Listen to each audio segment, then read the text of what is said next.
Hello and welcome back to another Pricey HD video, and today we've got another career mode episode. It is now, would you believe, the last career mode episode of the 12 days of Christmas. It is day 11, so we've got one more day left after this. This is the penultimate day of the 12 days. I really hope you've had a brilliant festive period. You're probably back at work, back at school now, but we are in 5th in the table because last episode was so amazing that we've managed to reach the playoffs. Yeah, the playoffs, I know, it is just unbelievable, and I cannot genuinely believe it, and it seems our defensive record seems to have held up too. Only 11 goals conceded. Second best defensive team is Norwich with 16 goals conceded, so our defensive side is so good. Here you've got an example of our defence with Kujak, Shotton and Oxford in the shot just then, and then 3 players are key to our defence along with our main centre-back Michael Morrison. And we start today's episode with a game against Brentford, and I really hope that we can at least get another draw here. You see, I completely clatter a bloke out there, and he was running around me like no one's business. I don't know what on earth happened there. It was hilarious, though, because I completely took a man out who didn't even have the ball, and luckily, I suppose, the ref didn't give a red card. He could have easily pulled that back, but he gave the advantage. But, of course, Brentford got the goal from the advantage following up, so we, of course, unfortunately go behind. They draw first blood in this game. And, well, I think a rejuvenated side, we are a rejuvenated side now, yeah, especially considering we're 5th in the league. But we are an exciting side now. Our attacking prospects seem to be apparent, and Adams wants to prove that once more with a near post hit, but unfortunately for him, it is saved very well by the Brentford keeper. 1-0 at half-time, let's go in and let's try and regroup. I know that we are 1-0 behind, but we haven't played too badly. Defensively, we seem to be a little bit slippy today. We've shipped 1 goal already, and we almost ship another there if it wasn't for a very poor shot. And despite a good chance at an interception there, Adams doesn't quite get it, and Brentford played up the field very nicely. There's a lot of gaps in our defence today, and I have no idea what's happening. I don't know why I brought the keeper out there. I can't speak to past me. I would try and see what I did, but I seem to think that my defence was completely out of nowhere. I didn't think the sweaty was even on. I didn't even notice. My awareness just wasn't too good. And I do let fly from long range, but when we resorted to shooting from there, you can really tell that we're playing poorly. And it's a blast from the past really here, isn't it? All of our enthusiasm, all of our wit has just gone. And we seem to just be sliding everywhere. I don't even know what I was doing this game. I make myself look like a 6-year-old playing FIFA. In fact, I think a 6-year-old's probably better than this. In fact, the one slide that did work then was that interception, or block if you like, and it was a really, really important one too, because it wasn't too bad a hit from the Brentford striker. And it was the 90th minute, and you can see in the second half we had very few chances, and they just doubled their lead. We shipped 2 goals in that game and we lose. First game in a while where we haven't scored 2. So, unfortunately, our defensive record has slightly slipped up, but we're still the best defensive team in the league, and we still should be reasonably high in the table. So let's not worry about that too soon. It was a poor game, but Brentford are a decent side, to be fair. They're an up and down side in the league, but they are certainly a decent side, and maybe we just didn't work in our play style in that match. But now we've got Barnsley. Now this is a game that we need to win, especially after a poor start to the episode. But I'm going to stay positive. I'm going to stay pretty high on my feet because we are in a good position now to fight for promotion, which is our board objective. The championship is tight nonetheless, so 1 loss, it does send us flying down the league very quickly. But I think we'll be okay at the moment, as long as we get a victory here today at home against Barnsley. So let's see how we can do here. You can see our players walking out. Adams, Magoma, Cotterill and Barrera in that shot there. And it is a really, really key game for them 4 attacking players. You can see we are in 9th at the moment. We are behind Aston Villa, our deep arch rivals. Second, Preston. That team, yeah, Preston. Well, they're, of course, a team that beat us earlier this year in episode 9, that dreadful episode. Adams, though, he goes through 1-on-1 early on. I don't understand how he gets through, and he gets taken down. It is a really nasty challenge from the Barnsley captain. He just sort of clips the back of Adams' heels, you can see, and it was so frustrating because I'm not too great at penalties.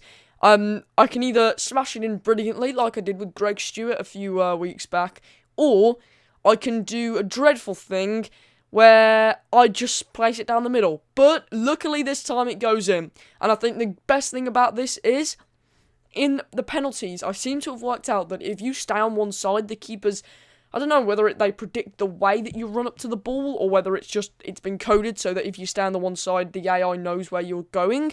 I'm not really sure. But then that happens. Luckily, it doesn't go in. I tell you, I would have been really pissed. Like, I expected the player to move. I wanted a quick counter-attack. I think it was Shotton got in the way of Kujak. And unfortunately, it just ended up Calamity Jane at the back. Birmingham City won, Barnsley 0 at half-time, though, because of that penalty kick. Whether Adams would have scored that goal, I'm not too sure. But then we've got another opportunity here for Barnsley. Their header does fly wide, however. And then once more an opportunity where they get in almost one-on-one, and it is an equalising goal. They cancel out the penalty kick from Paul Callis, and you can see our disappointment on our faces. Kieftenbeld, he hits one here. Kieftenbeld's got a whipping shot on him when he wants to have. And Adams once more on another attack. But it's relentless. It is just relentless. Attack after attack. So many chances in this game. But the keepers were on top form, even though 2 goals have been conceded overall. They were on top form. Kujak and the Barnsley keeper, in fact, as well. Sorry, I'm not quite sure of the Barnsley keeper's name. You can see Barnsley have actually had more shots than us by 3, though. And they've got a corner kick here, and it hits the bar! They come closest in the closing minutes of the game to getting the goal. But luckily for us, we managed to hold on. And a draw, I'll take it, especially considering that smash of a bar at the end from the corner kick. I never seem to score from corners, and yet in the oppositions, they always seem to get their headers from the corners that I'm defending, and I don't know how to stop that. Can anyone give me advice on where to place the corners? I'm just not good at them on this game. Whether it's my positioning of where I'm crossing it, I don't know, but it seems to be really difficult for me this year. Anyway, a new month means a new squad report. You can see Kujak remains at the -1 that he got last time out, and you can see that the rest of the players may be declining or improving or staying pretty stationary. A lot of them are stationary, to be honest.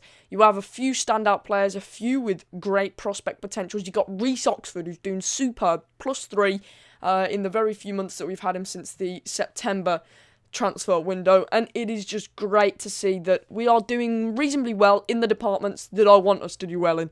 I understand that we're not going to get players like Gleeson growing. We're not going to get players like Tesche growing even. David Davis is a bit of a shocker though, and he seems to be going up slowly. Greg Stewart's got a +1 as he did last month. Not too much activity this month, unfortunately, potential-wise.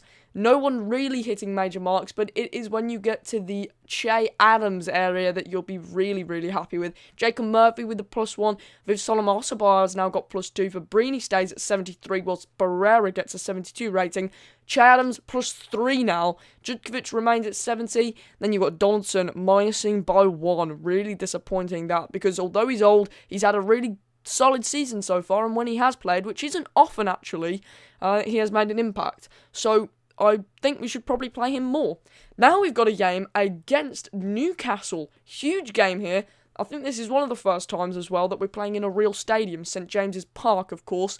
It is a really big game, this is, because this is a team that is doing exponentially well, and they are in the top areas. If we can get a result here, then we know that we are definitely challenging for promotion. If we get destroyed, then we know we're not ready yet. We really know we're not ready yet. If we get a reasonable result, we know that we're there or abouts, trying to push for them promotion spots. Newcastle are first. They are only first on goal difference, mind you. Preston North End being up there as well. But this is a game in hand for them, I believe. So this is an all-important game for them. They really need the points. Then again, so do we, because it's so tight in the area that we're in. It's sort of a mid-table obscurity at the moment for us. And I want to try and avoid that. Kujak saves a shot onto the bar as well. Very reminiscent of the Fabrini chance that he had against the team in the previous episode, which was saved onto the bar. Luckily for us, though, it wasn't followed in by none other than David Cotterill. So that there was a very, very ridiculous shot. Like not really the shot, but the chance just seemed to appear out of nowhere. Oh God, looking at that defending. I seem to have a good defence, but then when it comes up against a good striker, I seem to fall apart, and that is exactly what we've done here. Look, now it's 2. I had to come out and Kujak there. Maybe I just timed it wrong, because he come out so far he couldn't even use his hands. He wasn't even in the penalty area. We are 2-0 behind against Newcastle now, and we seemed... Because the problem is, I'd held out quite well in this game. I hadn't had many chances, but I hadn't conceded many either. And luckily, it wasn't 3. That could have really been dreadful. 3 goals in the first half. And they still have a chance, though. In fact, it's just on the edge of the area here. But as I was saying, like, I really thought I'd done okay. And just to ship 2 goals like that, it's what happens with a team like Newcastle. They can punish you so easily. And we go in at half-time 2-0 down. Like, they can have 2 shots and score 2. In fact, they had more than 2 shots, obviously. They were the dominant side. It wasn't against the run of play at all. It is to be expected. They are first in the league. But it sort of proves we need... The difference between us and the Premier League at the moment is a team like Newcastle. We need to be able to beat teams like this if we want to ever get promoted. So, whether we do it this season or whether we do it next season, it's up to us. But... we can try and keep fighting, and they are coming closer and closer to the 3rd goal. We were coming slightly closer to the 2nd, and unfortunately, as I tried to change player, I know that it does it automatically, but I tried to do it manually for some reason. It chipped the shot there. That could have been a wicked goal into the corner of the net, but unfortunately not. And we were shipping a few yellow cards as well. We were getting quite frustrated here. And Newcastle, they go on a little bit of a passing play attack after Jonathan Grounds has just got a yellow. They take on Jonathan Grounds again. I don't know what I was thinking. It was literally a matter of a minute. Within a minute, Jonathan Grounds had got 2 yellow cards. And it was just horrifying. We are now down to 10 men, and our job is even harder, not only to get goals back, but to consolidate only a 2-0 loss. We could fall apart. It could be 4-0 by the end of the game if we're not careful, and if it wasn't for that poor chance there, for that poor shot, for that poor finishing, it would have been 3. Viv Solomon Atabar is one man to try and make an impact, but unfortunately for him, he can't quite get the goal. It is a brilliant challenge as well there by Morrison, but it accounts for nothing because it is full time. And that is how it ends. That is how this episode ends. So not the best of results against Newcastle, but 2-0 overall isn't that bad. If you understand what I mean, we can take positives out of this, and we can try and progress. But this episode, been very subpar. 2 losses and a draw. It seems to have just made up for the brilliant episode that we had last time out. It seems to have just balanced it out. So we are pretty much at the moment confirming ourselves as a mid-table team. Anyway, do thank you for watching. Make sure you stick around. Birmingham career mode will be continuing after the 12 days of Christmas. Unfortunately, there's not a Birmingham career mode tomorrow, but I do hope you enjoy, and goodbye for now.